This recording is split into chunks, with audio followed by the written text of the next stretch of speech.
warahmatullahi wabarakatuh. Alhamdulillahi rabbil alamin. Wassalatu wassalamu ala asrafil anbiya'i wal mursalin wa ala alihi wa ashabihi ajma'in.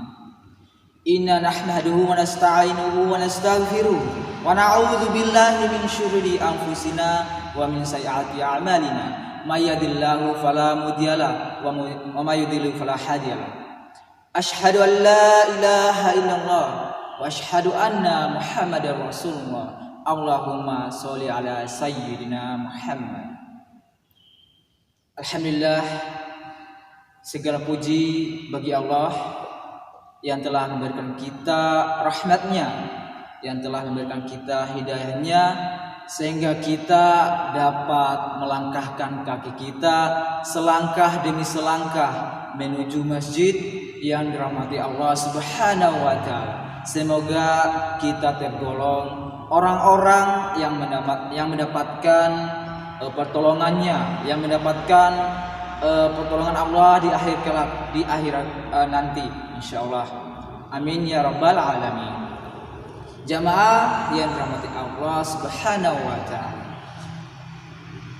Salawat serta salam senantiasa kita panjatkan, kita kirimkan kepada baginda peradaban dunia, Nabi Muhammad sallallahu alaihi wasallam.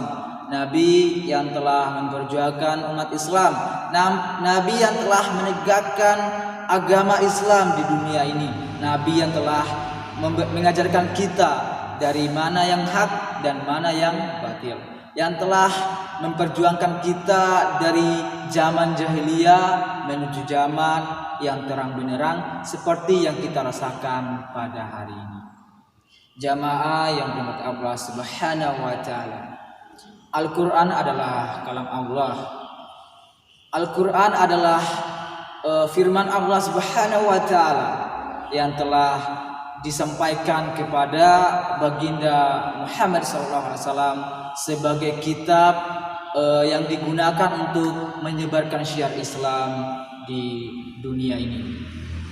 Al-Quran adalah inti sebuah agama.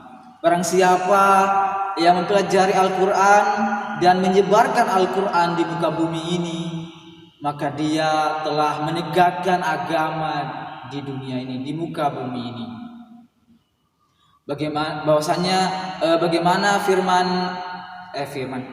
Bagaimana hadis Rasulullah SAW yang mengatakan bahwasannya khairukum man ta'allama al-Qur'ana wa 'allama, yang artinya sebaik-baik kamu adalah orang yang belajar Al-Quran dan mengajarkan. Kita mempelajari Al-Quran itu tidak mesti harus langsung bisa, langsung pintar.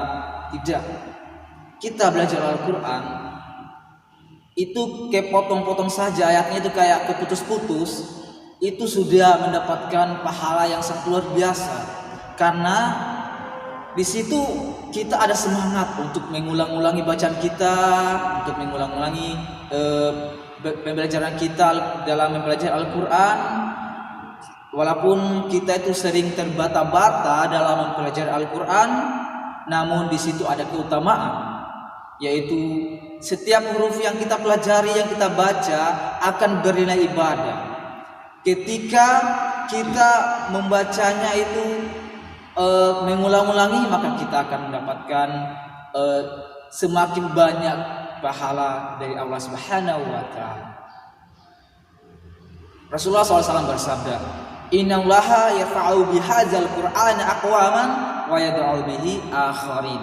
Yang artinya sesungguhnya Allah mengangkat derajat beberapa kaum dengan Al-Qur'an ini dan merendahkan yang lainnya dengannya pula.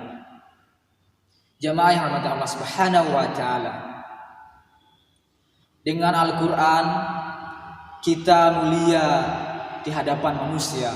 Dengan Al-Quran kita mulia di hadapan Allah Subhanahu wa taala. Dengan Al-Quran jiwa kita tentram, jiwa kita tenang, karena dengan Al-Quran Allah telah menjanjikan bahwasanya siapa yang belajar Al-Quran, Allah tinggikan derajatnya di hadapan manusia, Allah tundukkan manusia.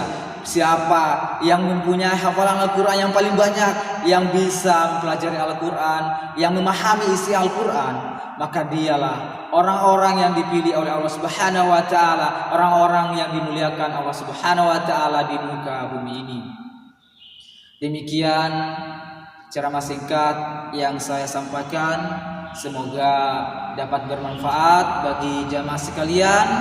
Adapun kurangnya dan salahnya, mungkin itu semua adalah kesalahan dan kekhilafan dari saya pribadi, karena saya juga masih sementara belajar. Adapun benarnya itu semua datangnya dari Allah Subhanahu wa ta'ala, karena saya hanyalah sebuah asbab di mana saya hanya menyampaikan apa yang hendak saya sampaikan. Karena karena ketika kita mempunyai ilmu sedikit, itu sampaikanlah ilmumu walaupun hanya satu ayat, dan insya Allah saya sedang mengamalkannya. Demikian akhiran, wassalamualaikum warahmatullahi wabarakatuh.